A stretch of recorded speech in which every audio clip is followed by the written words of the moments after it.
देश में कोरोना मरीजों का आंकड़ा पहुंचा 21,500 के पार। 686 लोगों की हो चुकी है मौत और 4,325 लोग हो चुके हैं स्वस्थ। राजधानी दिल्ली और मुंबई में कोरोना का कहर। दिल्ली के जहांगीरपुरी की एक गली में कोरोना के 40 संक्रमित मामले सामने आने के बाद मचा हड़कंप। महाराष्ट्र सरकार में आवास मंत्री जितेंद्र आव्हाड कोरोना पॉजिटिव पाए गए।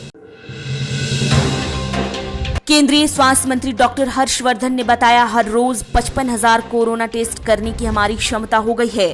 हमारी मृत्यु दर दुनिया के मुकाबले 3% है और केस का डबलिंग रेट 8.78% के करीब है। हम सोशल डिस्टेंसिंग को सोशल वैक्सीन के तौर पर प्रयोग करने के लिए कह रहे हैं। भारत में ही अब हम PPE किट बना रहे हैं।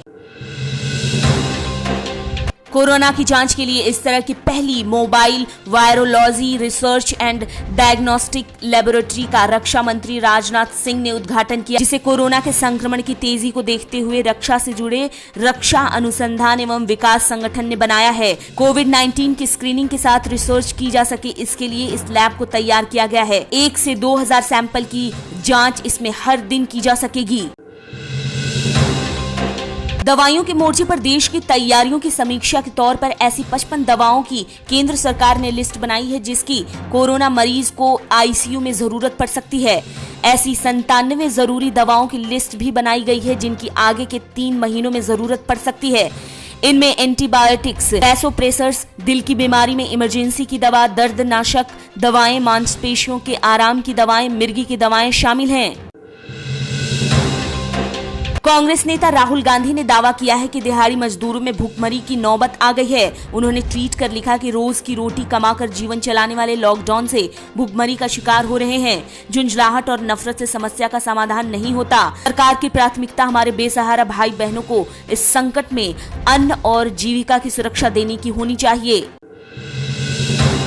केंद्रीय खाद्य मंत्री रामविलास पासवान ने कहा कि उन्होंने बिहार में और भी 7.4 लाख लोगों के लिए प्रधानमंत्री गरीब कल्याण योजना के तहत मुफ्त में देने को खाद्यान्न आवंटित किया है। केंद्र सरकार 3 महीने के लिए योजना के तहत 5 किलो खाद्यान्न प्रति महीने प्रति व्यक्ति को मुफ्त बांटेगी। पासवान ने ट्वीट कर कहा कि NFSA के तहत बिहार में सिर्फ 8.57 करोड़ लाभार्थी लाए गए। वहां करीब 8.71 करोड़ लोग इसके पात्र हैं। सऊदी अरब के विदेश मंत्री शहजादा सऊद अल फैजल से भारत के विदेश मंत्री S जयशंकर ने फोन पर बातचीत की, जिसके बारे में ट्वीट कर जयशंकर ने बताया कि वहां भारतीय समुदाय की देखभाल करने के लिए उनका शुक्रिया अदा किया।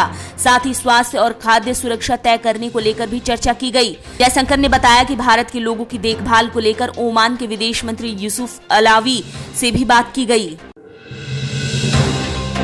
अमेरिका ईरान के बीच खाड़ी में चल रही तनातनी के बीच ईरानी रेवोल्यूशनरी गार्ड्स के प्रमुख हुसैन सलामी ने कहा कि खाड़ी में सुरक्षा प्रतिबंधों का अमेरिकी युद्धपोतों ने उल्लंघन किया तो उन्हें नष्ट कर दिया जाएगा। अमेरिकी राष्ट्रपति डोनाल्ड ट्रंप के एक बयान के बाद सलामी ने ये चेतावनी दी है। ट्रंप ने कहा था कि ईरानी युद्ध नौकाएं जब पास आकर परेशान करें तो उन पर गोलीबारी कर उन्हें डुबो दो। बॉलीवुड गायिका सोना महापात्रा ने खुलासा किया कि सलमान खान की बुराई करने पर उन्हें रेप की धमकी दी गई थी। सोना ने लिखा कि एक मुस्लिम संस्था ने मुझे 2 साल पहले धमकी वाली चिट्ठियां दी थीं, क्योंकि मैंने एक गाना गाया था। सलमान खान की बुराई करने पर मुझे गैंग रेप और एसिड अटैक तक की धमकी दी गई थी।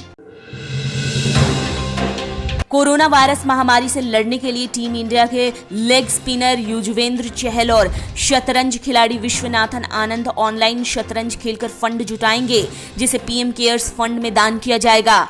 विदित गुजराती और तानिया सचदेव भी इस मुहिम में शामिल होंगे। 25 अप्रैल को ये ऑनलाइन मुहिम शुरू होगी। शतरंज के जरिए कॉमेडियन तन्मय भट्ट भी फंड जुटाने में योगदान देंगे। आप देख रहे हैं नेट्रिक न्यूज, साहस सच कहने का।